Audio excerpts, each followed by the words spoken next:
Hey guys, welcome back to my YouTube channel. This is CA Kavita और आज हम देखने वाले हैं कि एज पर जीएसटी गुड्स और सर्विसेज के अंदर क्या क्या चीजें इंक्लूड होंगी और क्या क्या चीजें एक्सक्लूड होंगी। तो सबसे पहले हम बात करते हैं गुड्स की। गुड्स की अगर हम बात करें तो every kind of movable property वो हमारे पास किसका पार्ट होगा? गुड्स का। यानी जो भी प्रॉपर्टीज आपके पास मूव हो सकती हैं, एक जगह से दूसरी जगह जा सकती हैं, वो हमारे पास किसका पार्ट होंगी? गुड्स का पार्ट होंगी। और गुड्स का जो ये पार्ट है, इनके अंदर कुछ एक चीजें और इंक्लूड की जाएंगी। फॉर एग्जांपल फर्स्ट वन क्या दिया हुआ है आपको? Actionable claims. एक्शनेबल क्लेम्स जो है वो इसके अंदर इंक्लूड होंगे, वो भी गुड्स का पार्ट माने जाएंगे। नेक्स्ट अगर हम बात करें आपके पास ग्रोइंग क्रॉप्स। ग्रोइंग क्रॉप्स हमारे पास क्या होती हैं? जो हमारे पास अनाज उगता है जमीन पर। ऑब्वियसली वो उस टाइम हम मूव नहीं कर सकते, लेकिन फिर भी उसे क्या मानेंगे? गुड्स का पार्ट मानेंगे। ग्रास जो घास उगती है। And things attached to forming part of the land which are agreed to be severed or before supply under a contract of supply.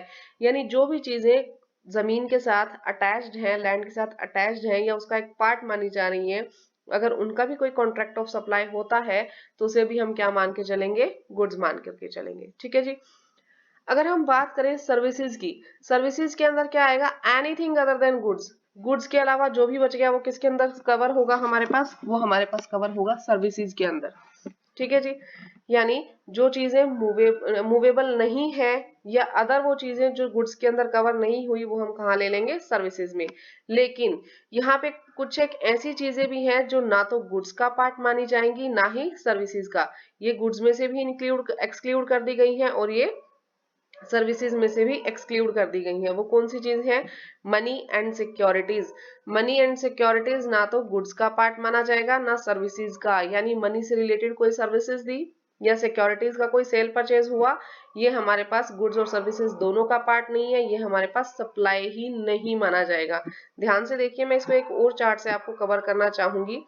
अगर मैं बात कर रही थी गुड्स और सर्विसेज की, जो हमने नीचे डेफिनेशंस देखी गुड्स और सर्विसेज की, उसके अकॉर्डिंग जो जो चीजें गुड्स का पार्ट है और जो जो चीजें हमारे पास सर्विसेज का पार्ट है, ये दोनों ही चीजें हमारे पास किसके अंदर कवर हो जाएंगी? सप्लाई के अंदर। और इसके अलावा जो हमारे पास चीजें बच गई, विच इज नाइदर गुड्स और नॉर सर्विसेज, यानी जो कि गुड्स भी नहीं है और सर्विसेज भी नहीं है, तो वो हमारे पास कौन सी दो चीजें थी? एक तो मनी और एक सिक्योरिटीज।